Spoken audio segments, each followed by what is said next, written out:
Hai, Assalamualaikum dan salam sejahtera. Apa khabar murid-murid?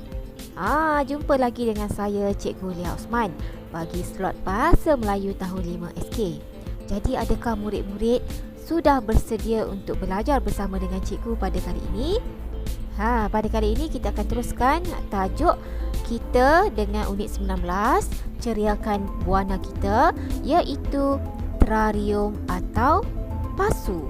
Buku teks halaman 145. Jadi mari kita teruskan aktiviti pada kali ini.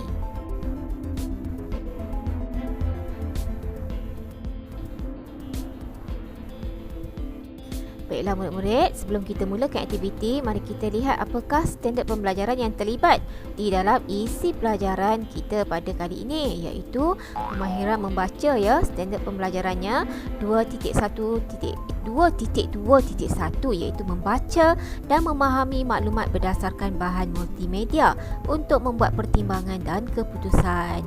Jadi pada akhir PDP ini, cikgu berharap murid-murid dapat membaca dan memahami maklumat berdasarkan bahan multimedia untuk membuat pertimbangan dan keputusan.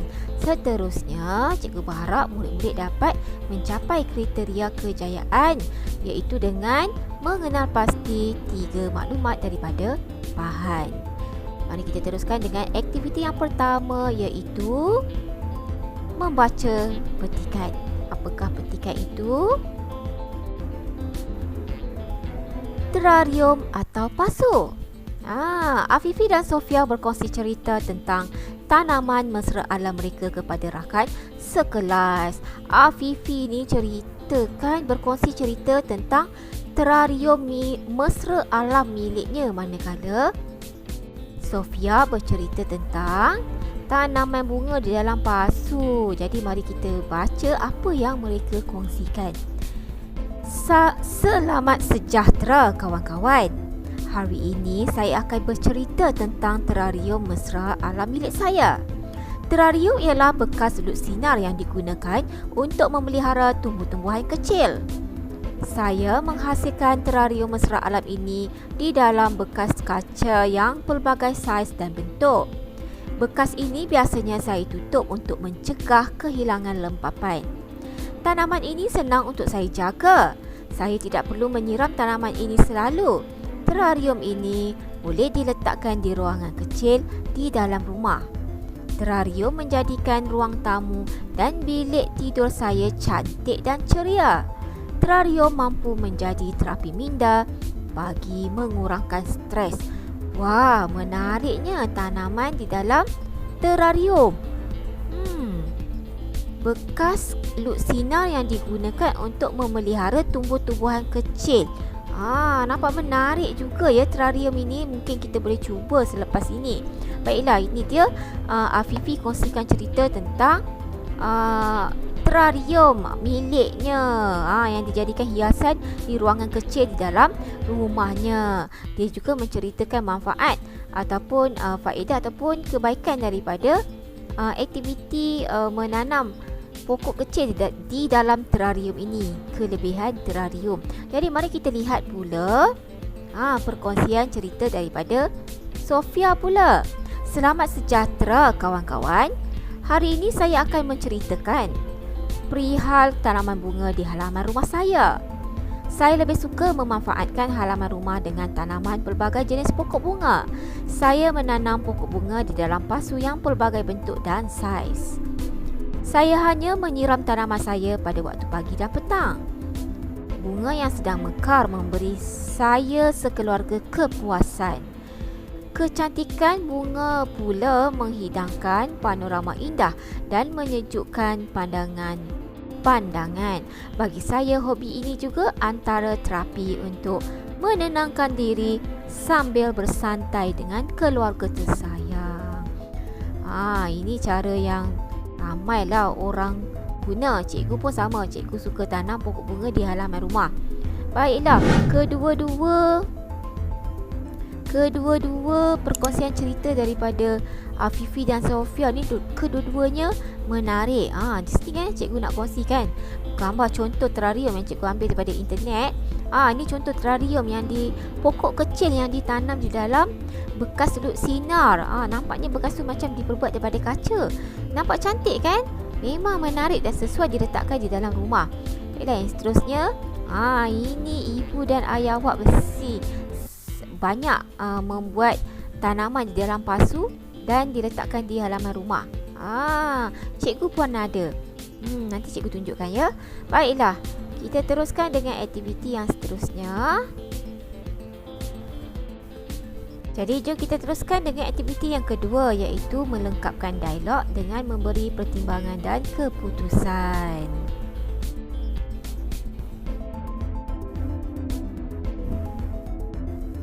Baiklah murid-murid, mari kita lihat ya.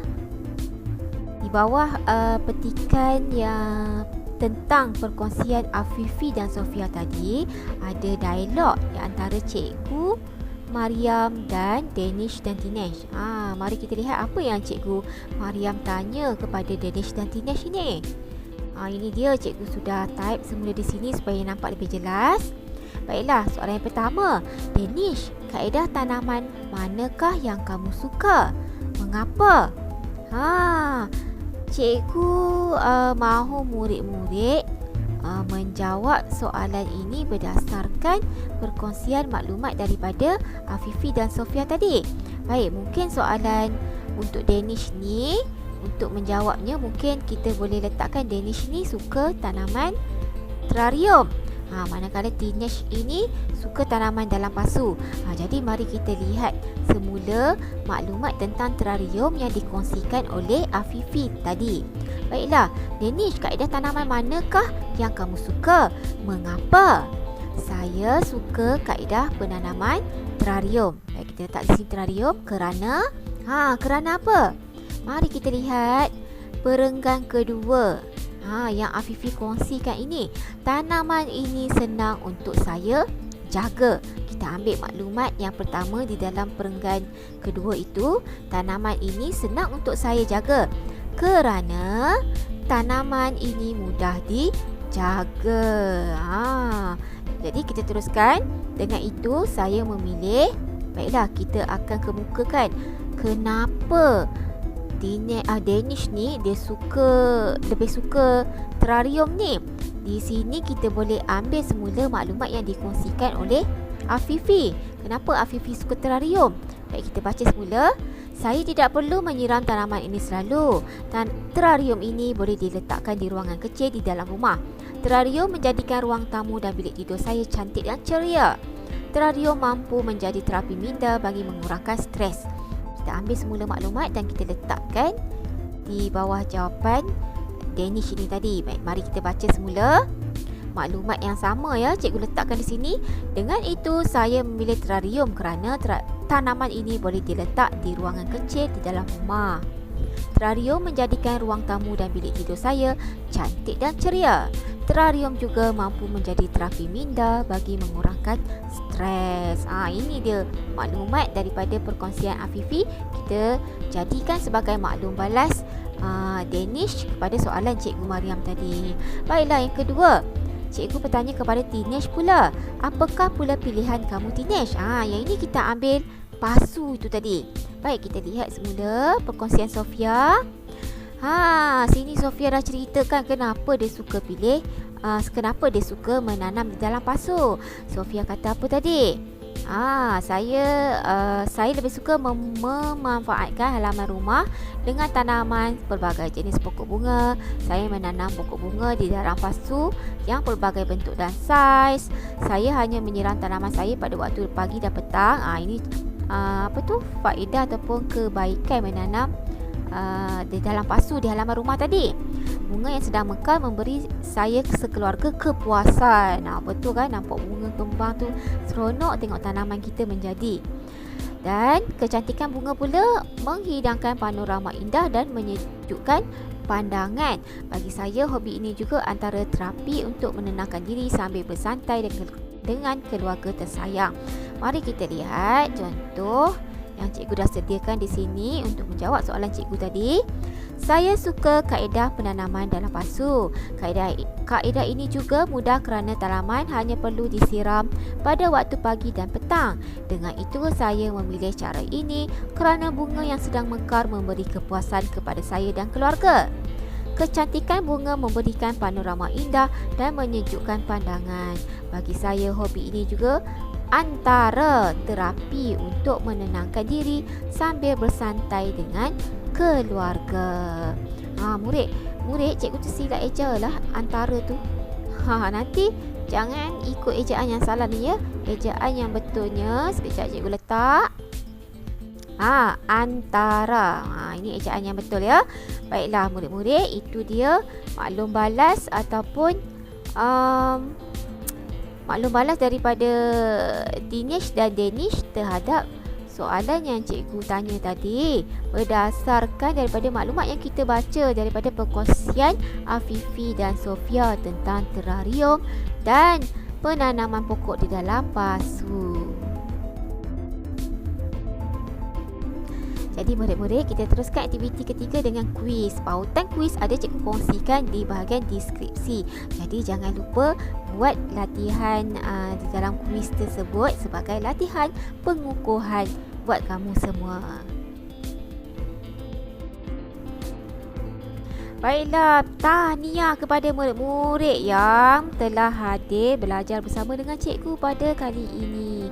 Jadi sehingga kita berjumpa lagi di dalam slot yang akan datang. Jangan lupa ya, jaga diri dan jaga kesihatan masing-masing. Dan mungkin juga ada antara murid-murid yang akan bersekolah dalam tempoh masa yang terdekat ini. Jadi apabila dah bersekolah nanti, sama-samalah kita terus menjaga SOP supaya penularan COVID-19 dapat diputuskan. Sehingga kita berjumpa lagi, jangan lupa subscribe channel Cikgu Lia Osman ini sebagai tanda sokongan. Bye-bye. Assalamualaikum.